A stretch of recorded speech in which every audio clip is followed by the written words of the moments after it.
Dear respected Sangha, tonight I'm happy to be here tonight and be able to share some of the practice with you.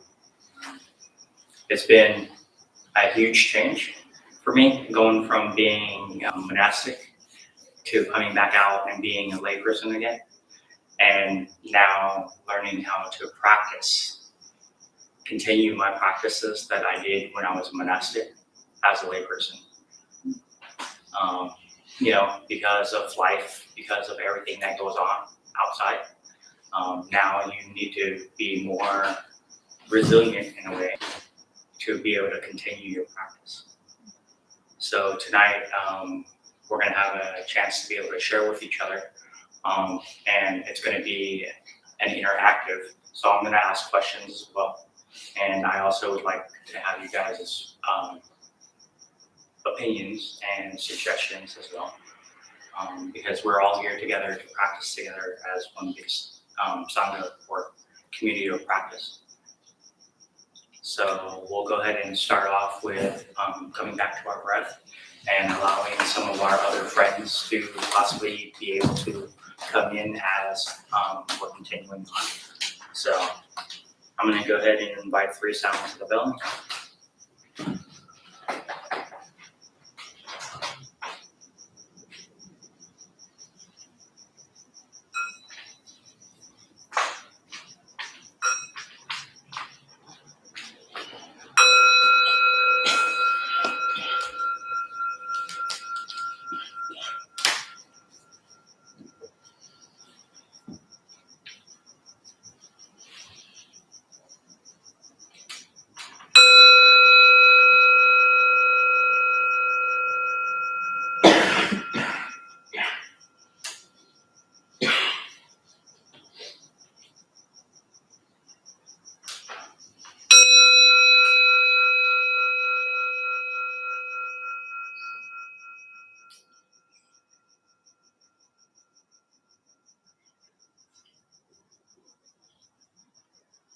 Breathing in, I know I'm breathing in.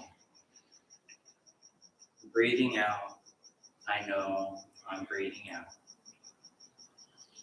In, out.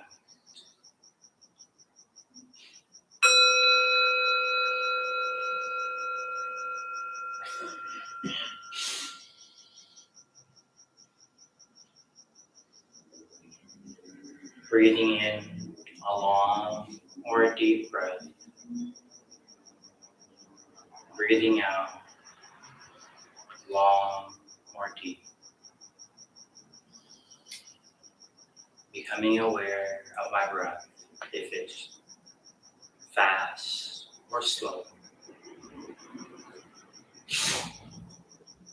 Practicing mere recognition, not trying to control our breath, just being with our breath.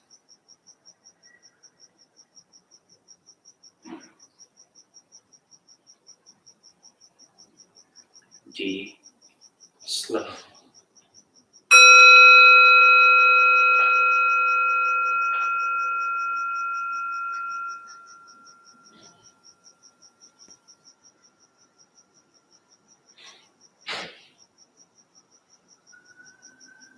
Remembering and reminding ourselves what it is to be able to breathe freely. The weather is getting colder. Some of us might have stuffed up noses. Some of us might be able to not breathe so well. So just adjust our posture, adjust our breathing.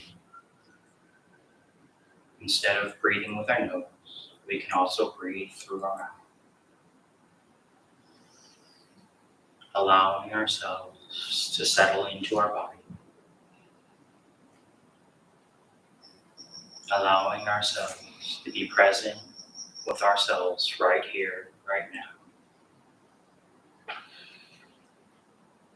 Letting go of any thoughts, any worry, any baggage that we're carrying.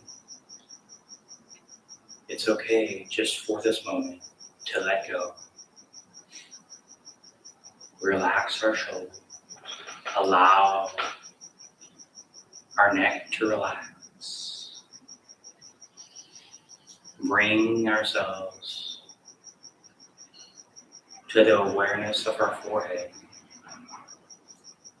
Letting go of any thoughts. Letting go of any tension that we might be holding.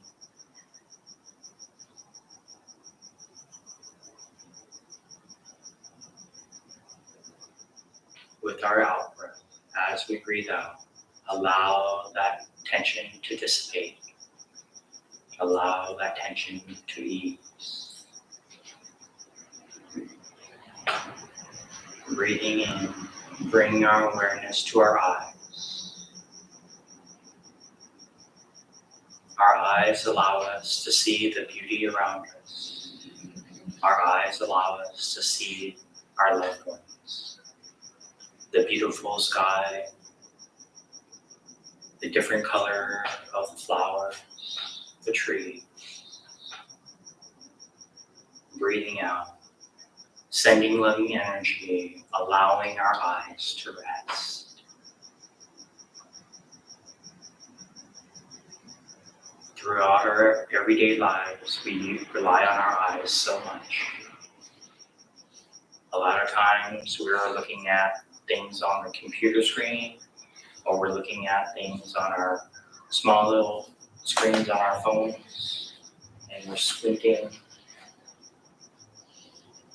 Allow ourselves to just allow our eyes to relax. Allow any tension in our eyes to just melt away.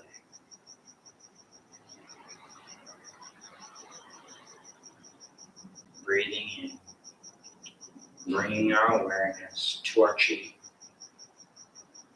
Bring our awareness to our jaw. Allowing ourselves to unclench our jaw. Letting go of any tension that we might be carrying around our face. Breathing out.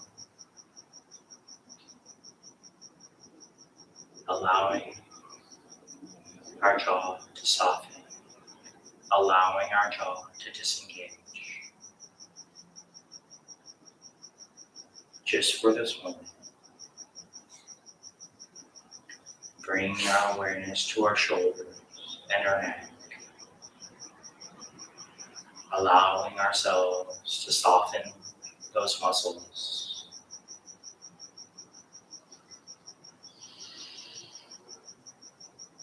Allowing our shoulders to drop from our ears. We don't have to carry any tension in this moment, right here, right now.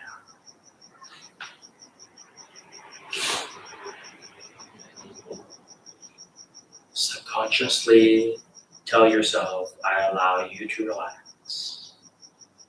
A lot of times we want to relax, but we don't allow our bodies to relax. Because a lot of times, subconsciously, our mind still wants to be in control. Allowing our body to be at rest.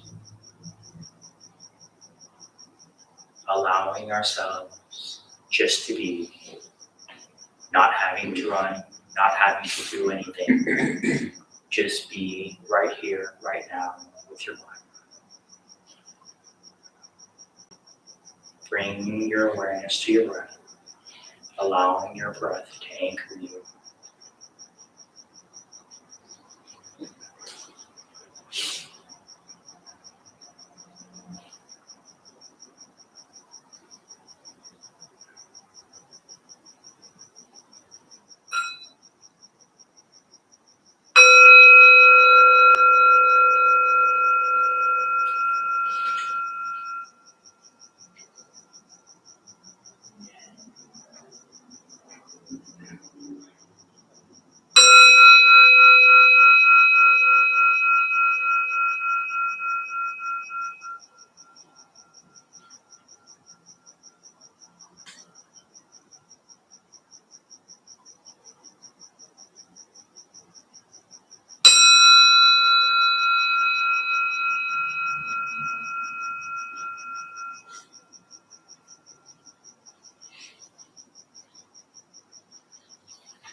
So, dear respected teachers, dear respected Sangha, I'm happy to be here with you. Tonight I wanted to talk with you guys about the four nutriments. I don't know if you guys have heard about the sutra on the four nutriments. So the sutra on the four nutriments is a sutra about edible foods, sense impression, consciousness, and volition. So those are the four things that are usually affects us the most, right? And the sutra on edible food is basically a sutra about being aware of what we're consuming through what we're eating, not only with our mouth, but also what we're consuming through our eyes and ears, right? Everything that we look at, everything that we listen to also affects us because we're also processing, we're also digesting, right? So kind of like if we have the TV on while we're eating, we're also consuming that inside of us, right? So depending on what you're watching on TV, at the same time that you're eating dinner or lunch or whatever it is that you're eating, you are also consuming that, right? And during the time of the Buddha, in the sutra that is talking about edible food, the Buddha used the image, and it's a very powerful image, and it can also be a very disturbing image.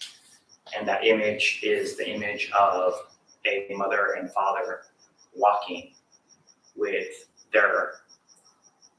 the corpse of their child on their back, because they're going through the desert. And so for them to be able to live, they end up consuming their child,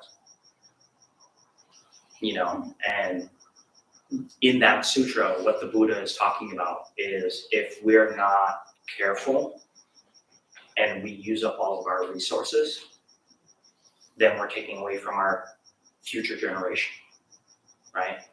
Because if we use up all the resources, our children have no more resources to use. And that's one of the images that the Buddha used, and it's a very strong image. Because of the fact that a lot of times we are not aware of how we consume. We are not aware of how we eat. We're not aware of some of the choices that we necessarily make. So therefore, with that practice, with that sutra, it helps us to be a little bit more aware of the things that we're eating, the things that we're consuming, the things that we're taking in, right? And then not only just the food, but then we go into what we call sense impressions, right? Because kind of like what I shared with you before, we're always consuming whatever we listen to, whatever we see. And so the next part of that sutra, the Buddha used the image of a cow, right? A cow, when it has an infection and its skin is exposed, then you have insects, you have parasites that latch on to that, right? And so the cow is being eaten from the outside as well as from the inside, right? And so with our sense impressions, if we're not careful about how we consume things, that can also have an effect on us, right? Because of the fact that what we're taking in every single day can also affect us inside. And the reason why I shared that is because when I was practicing as a monk for 15 years, I wanted to find out what the effects of a video game, like what kind of effect would it have on me mentally as well as physically when I played a video game. So one of my friends sent me Call of Duty, right? And so when I played that and I turned off the computer and I was not anywhere around that computer for 3 or 4 hours, I noticed that my mentality and the way that I acted and the way that I talked to my brother, I was very snappy because I was affected by that video game, even though that was like 4 or 5 hours ago. You know, that's how strong that is. And once I did my research, I broke the disc, threw it away, you know, because of the fact that I know what it does to me, and I use myself as my own research project, right, to see what the effects would be like, right?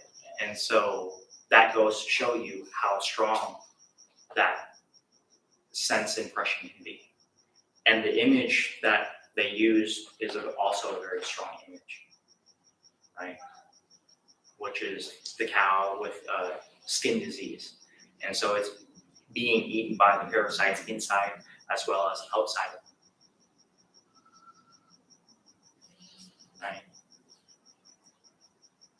And a lot of times as human beings, a lot of people think, oh, we're top of the food chain, right? But something very small that we can't even see can also take us out.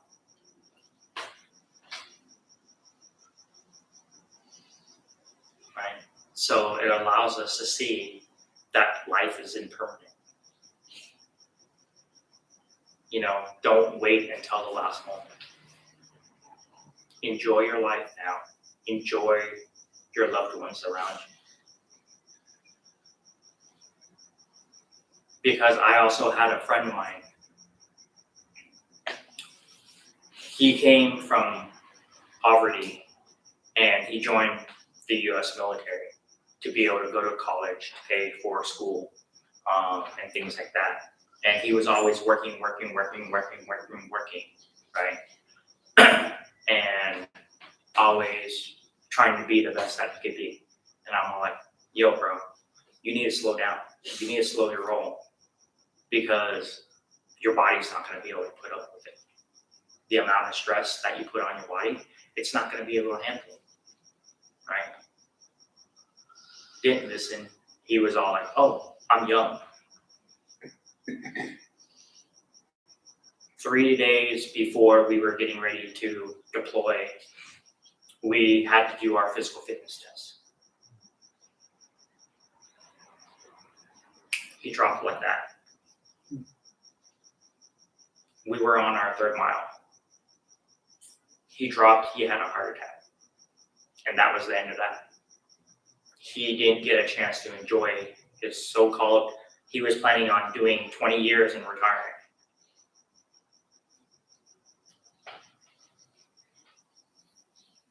He didn't make it to see his 26th birthday.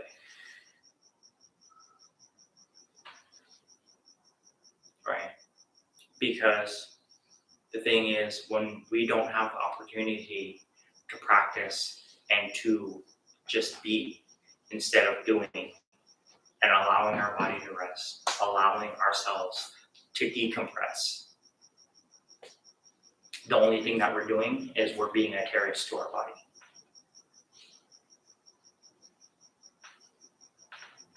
Because of the fact that there's only so much that our body's going to take before our body's going to shut down. So if you don't want to rest by yourself and allowing yourself to have that self-care and allowing yourself to have that rest, your body will make you rest. And when your body makes you rest, a lot of times that's also too late. Right? Don't let that happen. Enjoy your life. Right? Enjoy what you have. Enjoy, because the thing is, the more that we rush, the only place we're going, we're just getting to the grave a lot faster. right? And I think last time when I was here, I also shared that recently they did AI robot test, right? Where I think Amazon put up one of the AI bots to be able to run the tasks that a normal employee does, right? And if you watch that commercial, if you watch that test, what happened to the bot? The bot crashed. The bot was overloaded. The robot could not even take it, right? Everything that was being asked of it to do. Its circuit was overloaded and the robot just went, right? So if a robot can't do that, what makes us think that we're going to be able to do it? Right? So take that time, come back to yourself, take care of yourself.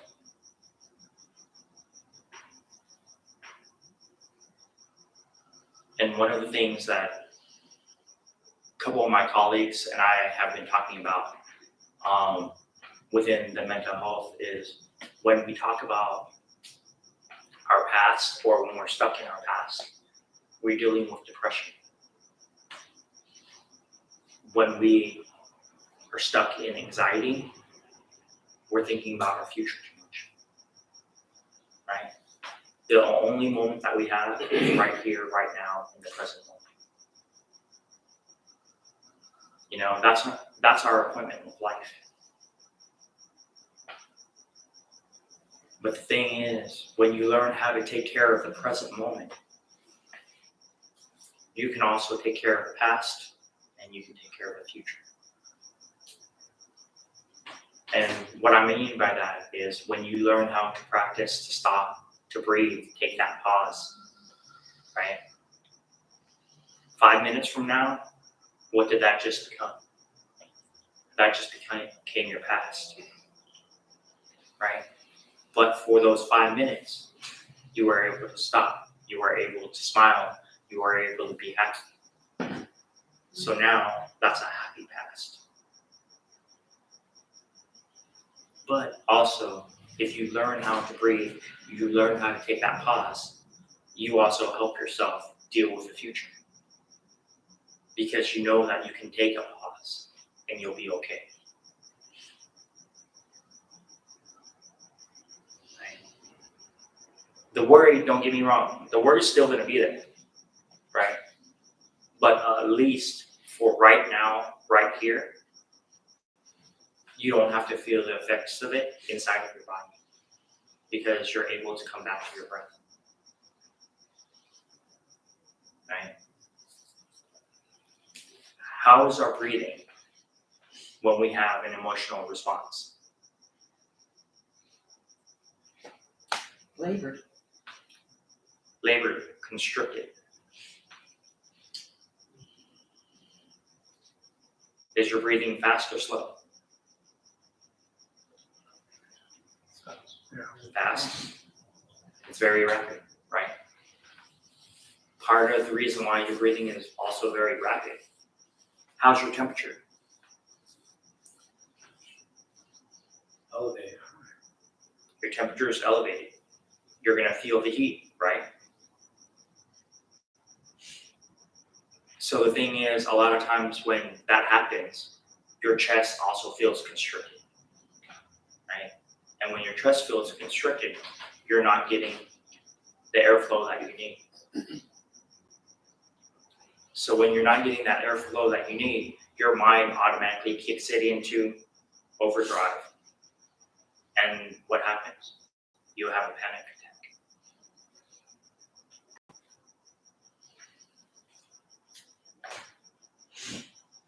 An analogy that I like to use is being stuck in the top branches of a tree during a storm.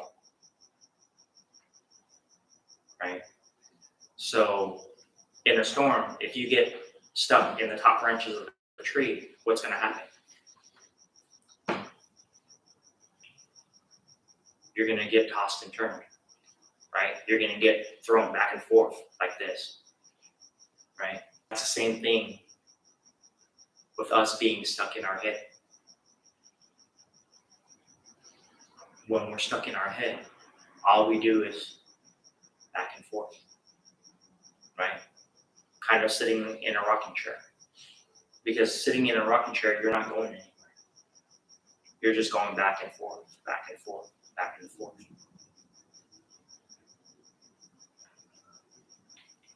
Right?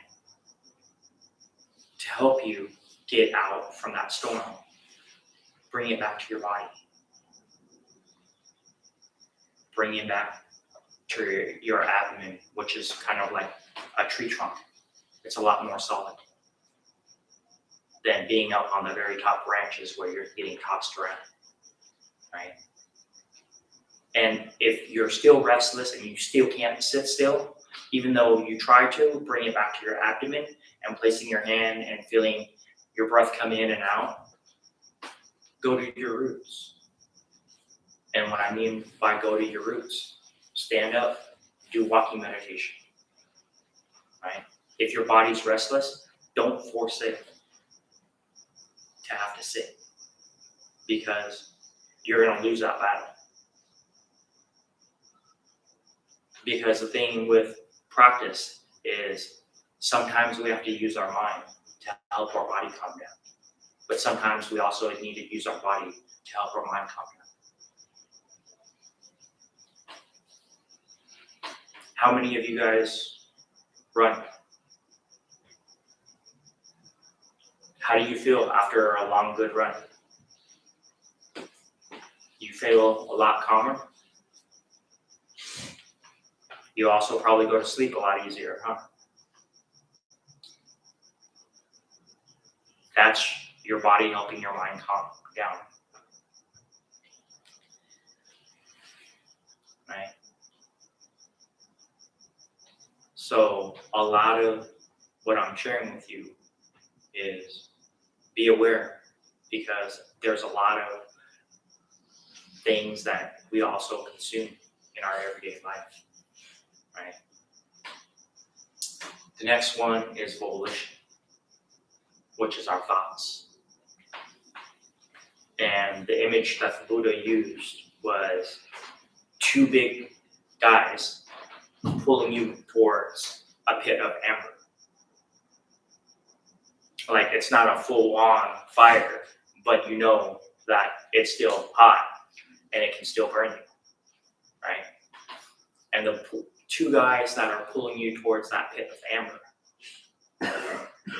can any of you guys guess what those two guys represent?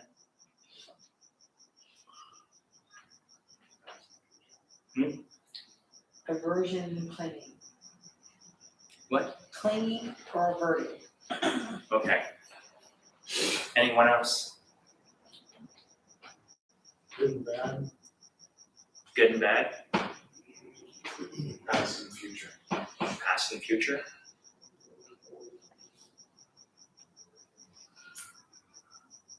It represents our craving and our willpower, right? Because our craving is pulling us, and if we don't have that willpower, that's not going to help us, right? But if we have the willpower to be able to resist those cravings, because we know what those cravings can also do to us.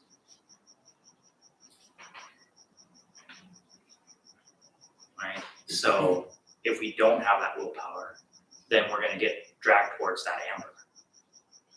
Right? And we know that the craving, or another way of putting it, the karmic action, is going to be very heavy when we get pulled onto those ambers, right? And so that allows us to be able to take a look at, what are we consumed by in our thinking? And one of the things that my teacher always reminded us is there is no way to happiness. Happiness is the way, right? Which basically means we have to get out of our own way. Because a lot of times, we're also the one that causes it.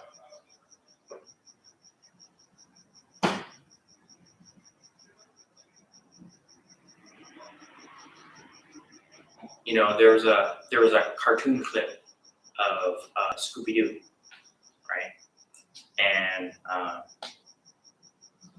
And they were running around trying to find out who's the ghost, right? Until they pulled off the mask and it was themselves.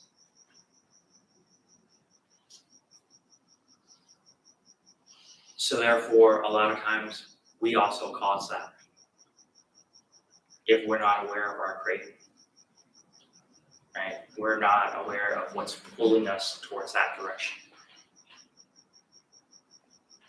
And that's the reason why my teacher always reminded me to ask ourselves, are you sure? And if you say you're 100% sure, ask yourself that question again. Are you sure? To re-look at and re-investigate yourself again.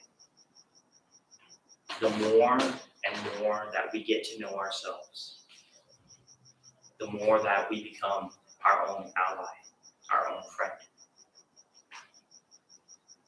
right? And if you're in a relationship and you don't know yourself, how is the person that's supposed to be your partner going to know you? Right? So the more that we know ourselves, the more that we know what our cravings, what makes us tick, the more that we can take care of ourselves. And when we take care of ourselves, we also take care of the people that we love. Because how do you guys act when you guys start feeling a little bit irritated?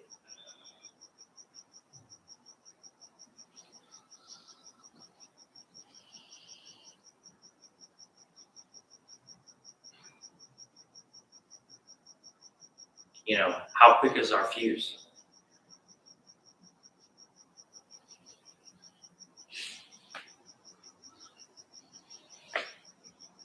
You know, so take that time to practice the pause. Take that time to practice the pause of not judging yourself and just recognizing what's coming up for you right here, right now. What's coming up in your senses.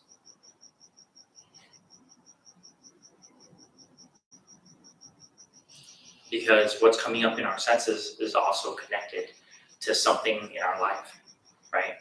Because for instance, if I was to light a thing of sage and you had previous experience with the smell of sage, you would be able to tell that's sage, right? And that creates a sense contact, which then triggers a whole slew of additional stories, additional cravings, additional whatever it is, right? And so the more that we become aware of that, the more that we can take care of it. And one of the things that I usually share is, for instance, if you had a friend named Eric, right? And that friend named Eric, if that person was nice to you, automatically when somebody mentions the name Eric, boom, everything comes up that Eric did, whether good or bad.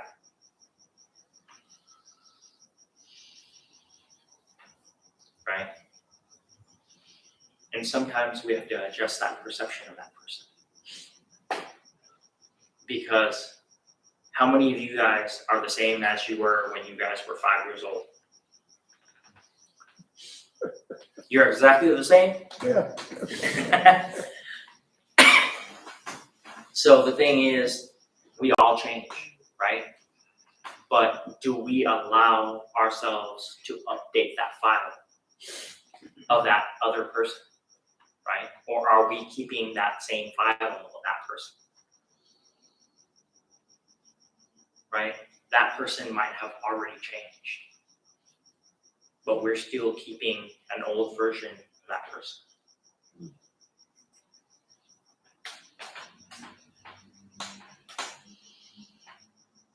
And then the next thing is our consciousness. And in the sutra, the Buddha talks about how it's kind of like getting pierced 3 times a day, 300 spears. Right? Because it's our consciousness, it's constantly bombarding us.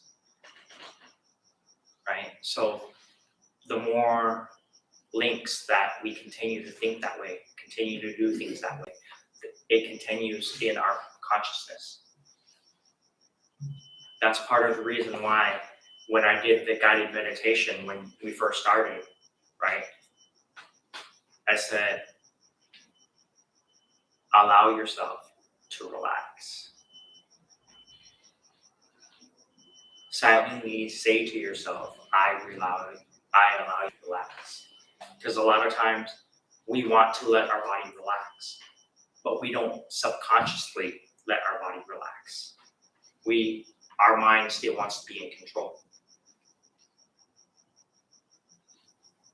So when we allow our body and we subconsciously say, I allow you to relax, that allows the body parts to start softening, right? And that's a very strong thing. When we recognize how strong our consciousness is, right? Because our consciousness is a very fertile land, right? And what are we planting in that ground? What we're planting is seeds. Within psychology and within Buddhist practice, it's called mental formations. So if you plant the seed of love, you plant the seed of kindness, and you water that, that's what's going to grow. Same thing with your consciousness. If you plant the seed of hatred, you plant the seed of hurt, that's what's going to grow.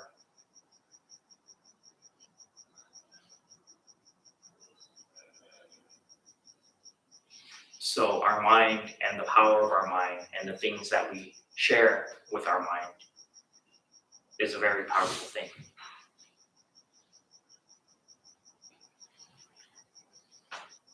And when you're talking about the subconsciousness, there's also a word called manas. And that word means that has to do a lot with our ego. And if you let that seed grow, then you're allowing your ego to grow.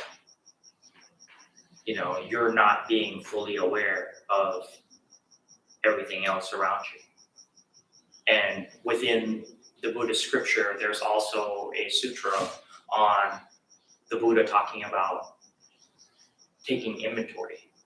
Kind of like when you go into, like say, a federal building, right? You have security posted there, right? A sentry posted at the gate. And so when you open up a grain of mixed bags, you automatically start sorting out the seeds, right? And you put the quinoa with the quinoa, you put the lentils with the lentils, you put the mung beans with the mung beans, you put the brown rice with the brown rice, right? And so you're taking inventory of everything that's going on. And the Buddha shared that that's also what we should do with ourselves,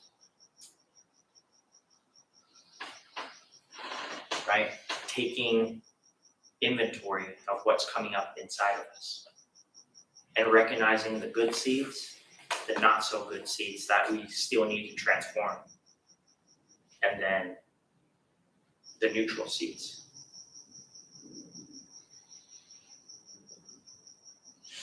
Right? So that's sharing about the 4 nutriments. Right?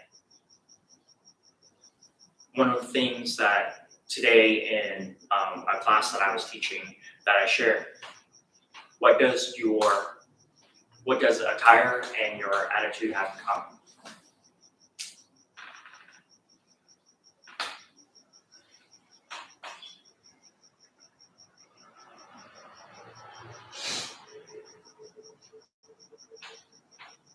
Anyone? You have to change them sometimes. Exactly. So the thing is, a flat tire. If you have a flat tire, you can't go anywhere if you don't change that flat tire, right? You can continue to try to drive on it, but what's going to happen to your car? Right? You're gonna ruin the tire. You're gonna probably ruin your rim, which you could probably end up ruining your struts and actually your car, right? That's the same thing with your attitude. If you don't change your attitude, you can't go forward, you can't go back, and all you do is step on the gas, step on the brakes, and you're spinning your wheels. Right? And just similar to a car, our body will also break down. Because there's only so much stress and so much of that our body can take.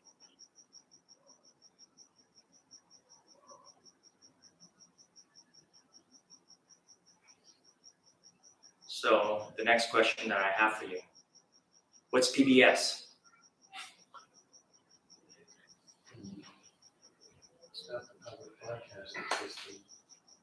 That's one of the acronyms that you might be able to use, public broadcasting system.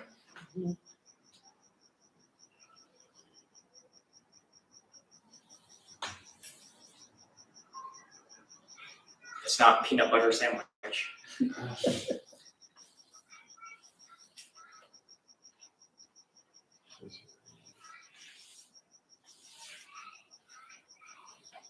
Pause before speaking.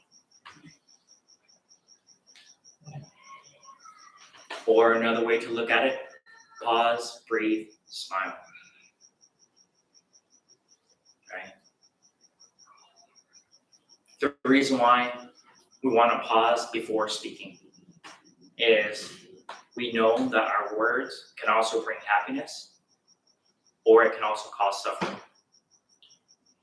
Right? So if we allow ourselves to take that pause before we speak, we can also see, do I really need to say that?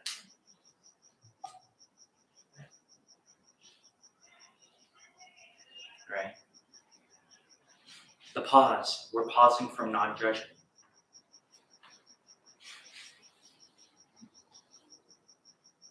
We're pausing from criticizing ourselves or someone else.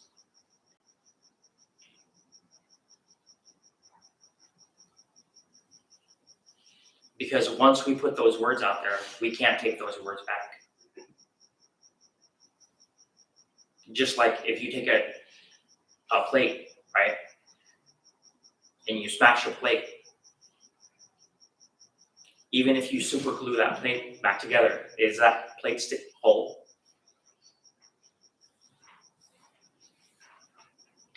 That's exactly the same thing with our words. Right? Except for now in Japan, they actually take pottery and they actually break it on purpose and they refuse it with gold and silver.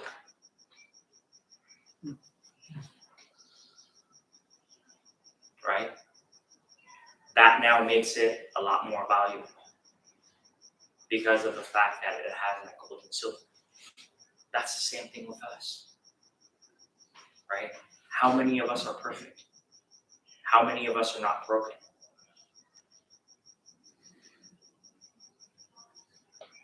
Right? But when we can overcome those things and we can put ourselves back together and we learn to be better as we go through our lives, right?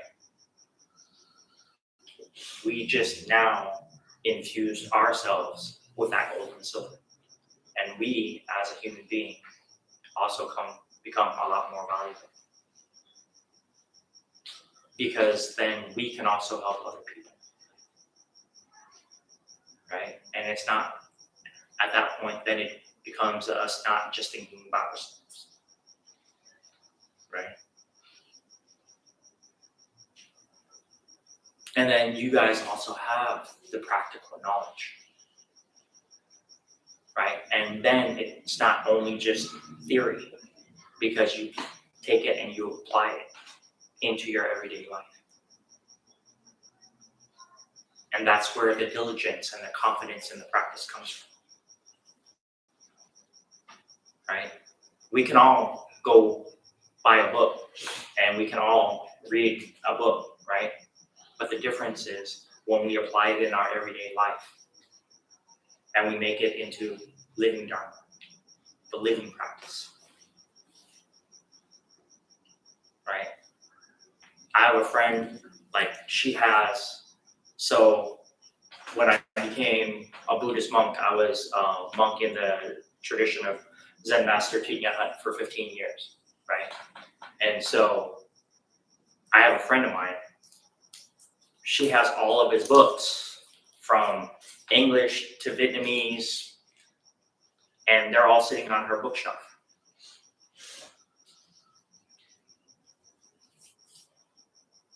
But she doesn't go anywhere with the practice because she hasn't even picked up a single book to actually read it.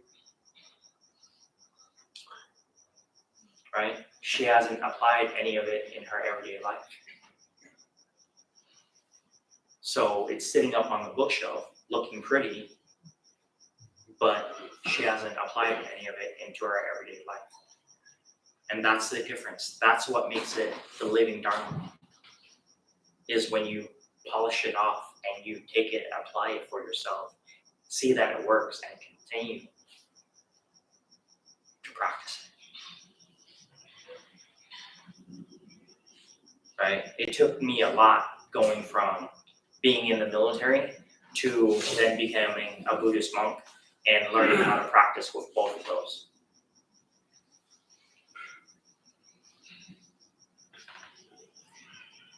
You know, and when you're on that cushion and you're sitting there and the only person that you're dealing with is you yourself, it's not the easiest. Right? But always remember to be patient and to be kind with yourself. Right? Because as a human being, human nature, we automatically gravitate towards the negative. A lot of times we automatically go towards the negative.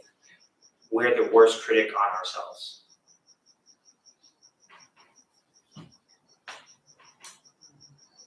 Be kind to yourself. Because if you're not kind to yourself, don't expect yourself to be kind to somebody else. Right? The very first sangha that you have is you and yourself. So take the time to take care of yourself. Wanted to know if there's any questions from the group.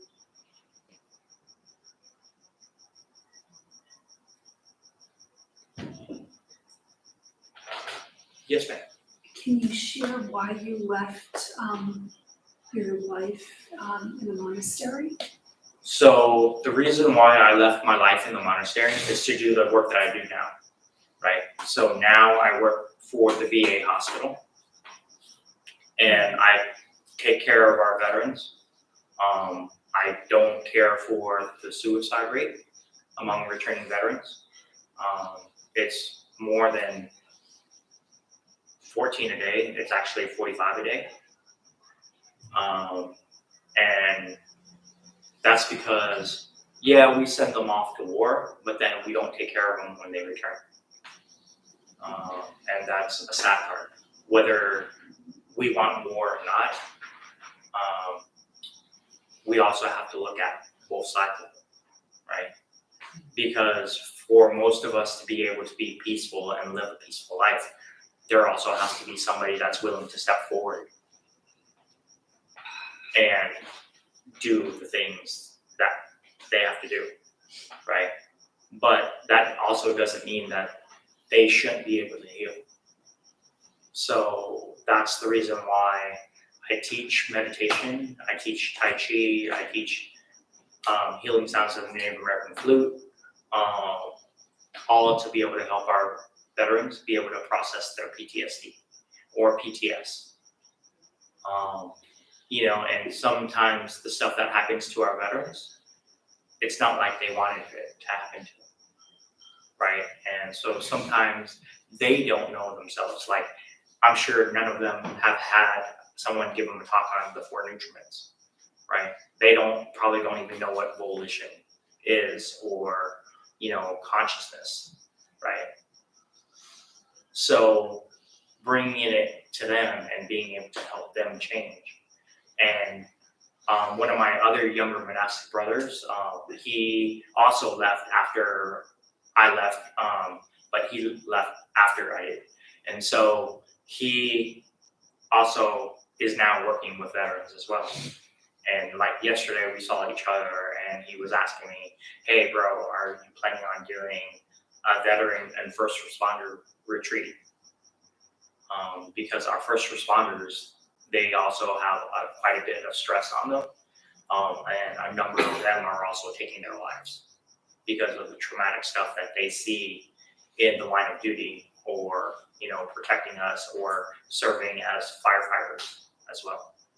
So that's why hopefully Memorial Day weekend in May, we're going to be able to do a veterans and first responder retreat at Deer Park Monastery. So that's the reason why I left the community. And my community loved me a lot because yesterday was what we call the opening ceremony of the rain season retreat. So during the time of the Buddha, the monks and nuns would not travel for 90 days, and they would all stay in one place to be able to practice together and deepen their practice. So yesterday at Deer Park, they did the ceremony to open that ceremony. And I was sitting there and I was looking and I was like, oh, dang. Because if I was still a monk, I would be fourth in line from the top. But since I'm no longer there, my mom and my grandmother are still both nuns in the tradition, as well as my stepdad. So I still have very much connection to that community. But now that community understands why I left. At first, they didn't. But now they see that even after I left, and I left in 2015 until now, that I've stayed on course of doing the work that I wanted to do to help veterans. So a lot of my monastic brothers and sisters see that, and a lot of them share with me, hey bro, thanks for what you're doing, because of the fact that we don't know how to lead them. And you being a former member of the military, you know exactly how to lead them and share with them about the practice. So right now, there's one of my other younger monastic brothers that has returned his road as well. Both of us are going to be working a lot more with veterans. So, any other questions?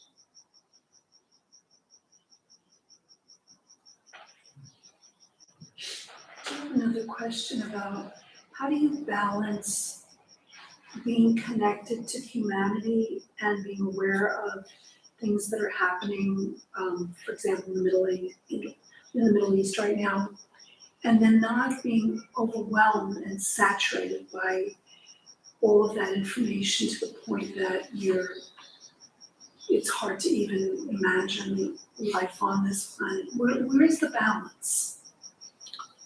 The balance is in each one of us, because each one of us, again, based off of our life experience, is going to be what our trigger points are, right? And it's very easy to touch the darker seats in us, right?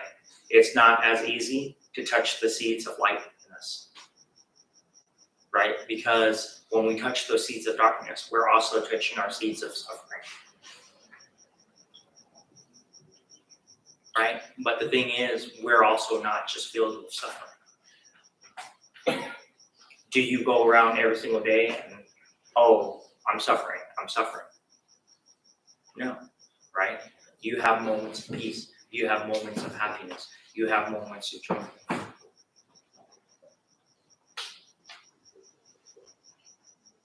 That's the reason why I also share, limit how much you're consuming of that, right? Because the more that you keep watering that, the more that's gonna keep coming up. Right? Not saying that we want to be completely distant from the world, right? You want to be able to know what's going on, right? But the other aspect of it is you have to check the facts. Because no matter what TV station you listen to, they're spinning a story. Whether it's from the right side, the left side, whatever the case may be. Right? News is there to sell. And majority of the time, the news is there to not really share a lot of good things that are going on. Most of the stuff that we hear in the news is usually negative, is usually bad, is usually a lot about violence, about this person getting killed, that person getting hurt, things like that. What does that happen? That creates fear in us.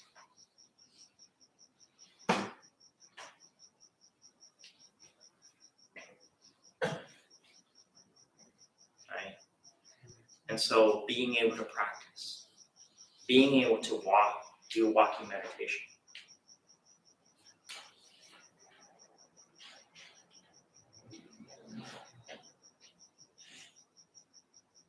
You know, using your footsteps as footsteps of peace. And the reason why I say that is also, that's how I used to have to practice. Because I had to transform myself from being a soldier to being a Buddhist monk, right? And I was fortunate to go with my teacher back to Vietnam in 2005, right? And at that time, our teacher, it was the first time that he was able to go back to Vietnam after being exiled during the Vietnam War, right? Because the North was saying that he was helping the South was saying he was helping the North. And when he was here in the United States and met with Dr. Martin Luther King and called for peace, that's when Vietnam exiled him from Vietnam. And so he took refuge in France, and that's where our monasteries originally started from. And so being prior military, I had to learn how to walk with the steps of peace. Because if I can't walk with the steps of peace, how am I supposed to show my military brothers and sisters how to be able to do that, right? In peacetime.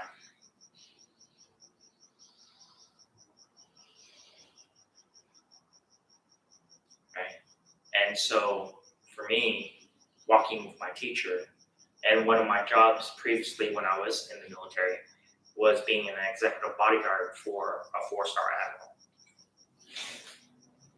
Right? To now being an attendant for my teacher and walking with my teacher in Vietnam. And we're not really sure what's going to happen because of the fact that we're going back to Vietnam and we don't know what the government's going to try to do. Right? But my teacher was all like, what are you doing? Right? Because the community was very much on high alert because we don't know what the communist government in Vietnam was going to try to do to tie our teacher, right? So we had to pay attention to everything around and what was going on, right? And but I was walking beside my teacher and I was like kind of scanning the area to see if anything was going on, right? My teacher looked at me and my teacher's all like, what are you doing? I was all like, scanning the area to make sure that there's no threat to you. He's all, remember, you're a monk now. Yes, we're asking you to help protect me, but remember, first and foremost, you are wearing the uniform of a monk. You are in monk's robes. You're with the monastic community. You are a monk.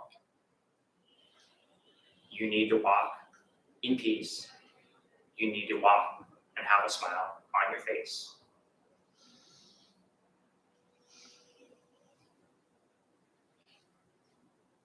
You know, because of the fact that I was no longer walking with my combat boots on, I was no longer wearing a military uniform.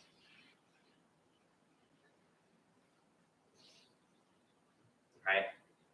That just happens to be one of the hats that I wore. You know, but being able to have that peace with inside of yourself, right? That's the most important thing. Because he also has a calligraphy that says, peace in oneself, peace in the world. Right? Because if you create that peace within yourself, then you can also offer that peace to somebody else. But if you don't have that peace in yourself, how are you supposed to offer it to somebody else?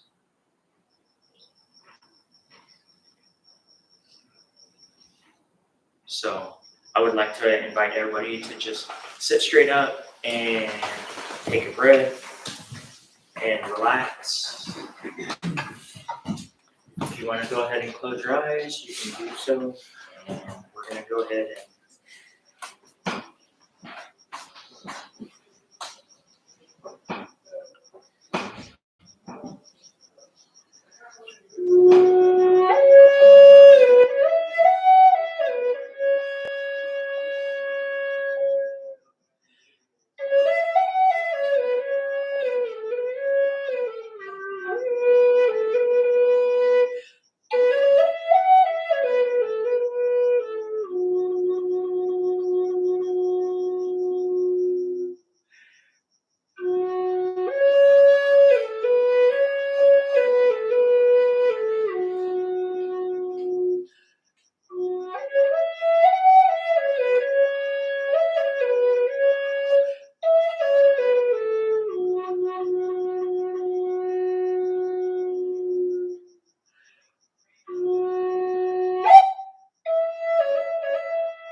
dear community, thank you for allowing me time to spend with you. Thank you.